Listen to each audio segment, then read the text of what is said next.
En la lección anterior nos referimos a los criterios que, sobre todo el magisterio de Juan Pablo II, Benedicto XVI, ha subido también por el Tribunal de la Rota Romana, los criterios de interpretación del canon 1095, ¿no?, sobre la incapacidad consensual.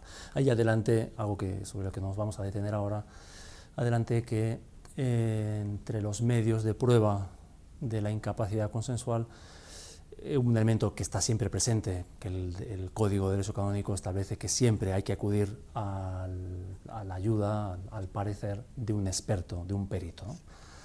Vemos a los personajes de Les Luthiers sometiéndose a un tratamiento de psicoanálisis. No es exactamente igual, pero de algún modo la actuación del perito que da un informe sobre las condiciones psíquicas del presunto incapaz se asemeja.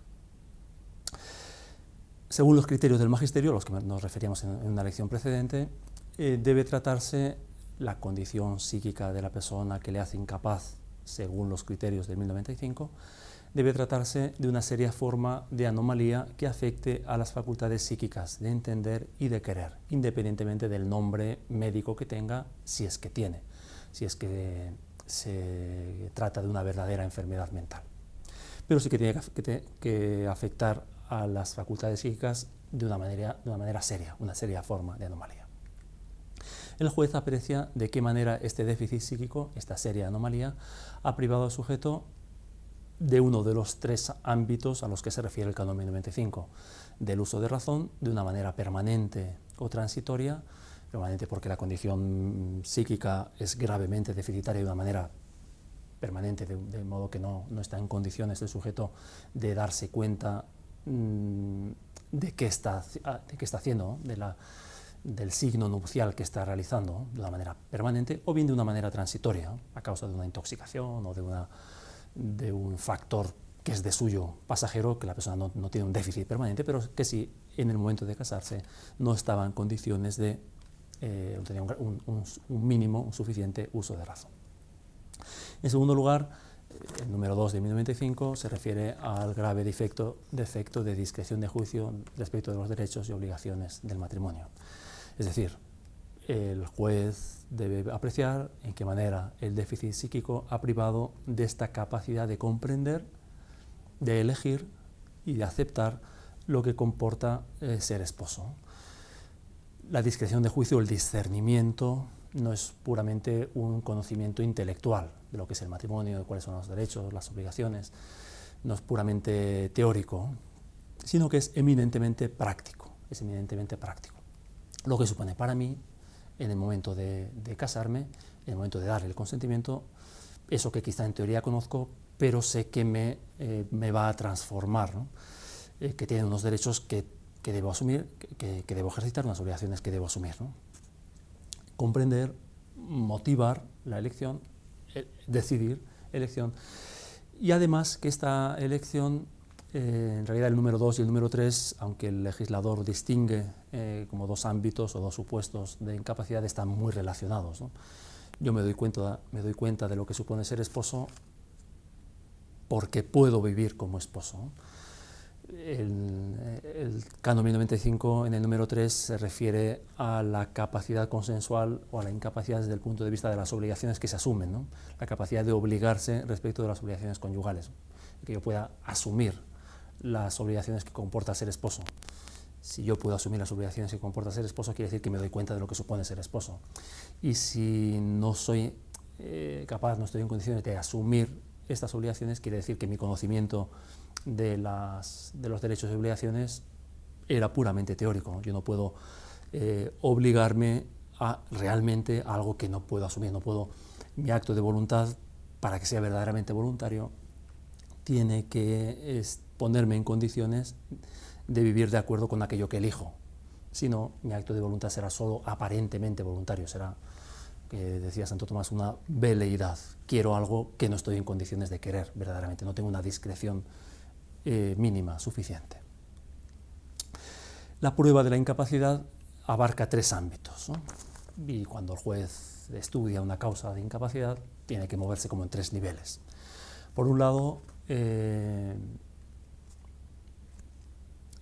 estudiando, presentando, analizando el comportamiento del sujeto, los hechos significativos de su vida que manifiestan la anomalía en las relaciones humanas, inicialmente en la familia de origen, en el noviazgo, en el matrimonio, con los hijos y los habidos, en otros ámbitos de la vida social. ¿Qué hechos de la vida del sujeto manifiestan esta anomalía? Y es lo que se recoge en la instrucción de la causa. Por otro lado, la historia clínica, que normalmente la hay, pero no siempre la hay, porque hay algunos trastornos que afectan a la psique, pero de los que el sujeto no es consciente. Las demás personas sí perciben este comportamiento anómalo, pero la persona quizá no, y nunca se ha planteado que tenga que recurrir a un tratamiento médico, ¿no? Pero con frecuencia sí, y con frecuencia hay una historia clínica cuando se ha seguido un tratamiento médico que el juez recaba, ¿no? y lo integra con el comportamiento, con los hechos probados. Y en tercer lugar, la pericia, ¿no? La pericia sobre las condiciones psíquicas del sujeto en el momento del matrimonio. Ciertamente la pericia se hace ahora, cuando se lleva la causa, pero el voto del perito, el parecer del perito, no puede reducirse a las condiciones psíquicas de la persona de hoy, cuando lo he entrevistado, sino que tengo que tratar de discernir, de retrotraer, de valorar la condición psíquica en el momento de la celebración del matrimonio. La pericia es un medio de prueba frecuente en los procesos, ¿no? Siempre que el juez requiera de un parecer técnico que ofrezca al juez una información cualificada en muchos ámbitos, ¿no? Ámbitos patrimoniales, ámbitos penales, ámbitos de todo tipo. En el ámbito matrimonial, el Canon 1680 establece que debe hacerse la pericia, porque el juez no es experto en materia psicológica, psiquiátrica, debe hacerse la pericia, debe acudirse al parecer del experto, del perito. En las causas de incapacidad psíquica, el canon habla de enfermedad mental, pero hay que tomar en sentido más amplio, a no ser que resulte inútil porque es patente la incapacidad, o que resulte inútil, y en este caso el juez debe valorarlo con más prudencia, porque resulte patente la capacidad. En este segundo caso tiene que ser mucho más prudente el juez, y en caso de duda a no ser que sea patente, que sea inútil la pericia, hay que acudir al parecer del perito. El criterio último para declarar que una persona es incapaz, decía, y lo recordamos en la lección precedente, es jurídico, no es médico. Los criterios médicos presentan la madurez como un punto de llegada, el criterio jurídico presenta la madurez como un punto de partida, como la madurez mínima necesita. El perito ayuda al juez, ¿no? Ofrece sus conocimientos para que el juez decida, para que el juez traduzca en lenguaje jurídico el diagnóstico que le ha dado el perito. Para elegir el perito, para decidir a qué experto acudir para que dé su voto, su opinión, normalmente la jurisprudencia se refiere a unos criterios técnicos, ¿no? Tiene que ser competente el perito, tiene que ser honrado, lógicamente, y tiene que compartir, o tiene que usar una metodología y partir de una antropología que sea compatible con la antropología cristiana, más concretamente. Al juez resultará útil el parecer del perito siempre que el perito admita que una persona puede obligarse para toda la vida. Un perito que por su planteamiento científico, antropológico, ideológico, descarte de manera absoluta que una persona pueda obligarse para toda la vida, o que entienda que hay unos mecanismos que siempre determinan las elecciones de la persona, este perito, la antropología de la que parte no es completamente compatible con la antropología cristiana. Da su parecer acerca de las condiciones psíquicas, decíamos, y el juez debe traducir en lenguaje jurídico la opinión que le presta el perito.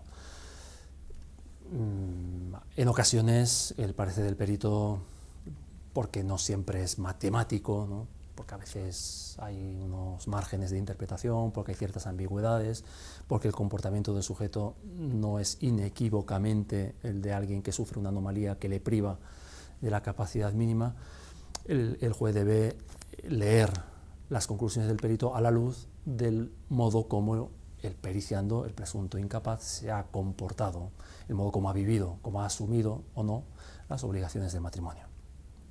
El juez declarará la nulidad si tiene certeza sobre la existencia de un déficit cualificado, no una genérica inmadurez, no unos condicionamientos que todos sufrimos, que todos experimentamos, déficit que debe estar presente en el momento de la boda y que ciertamente se ha manifestado en la vida del sujeto, pues está corroborado por los hechos probados en la causa. Son los tres criterios: la vida de la persona, su biografía, los hechos probados, la historia clínica cuando la hay, el parecer del perito que le acompaña.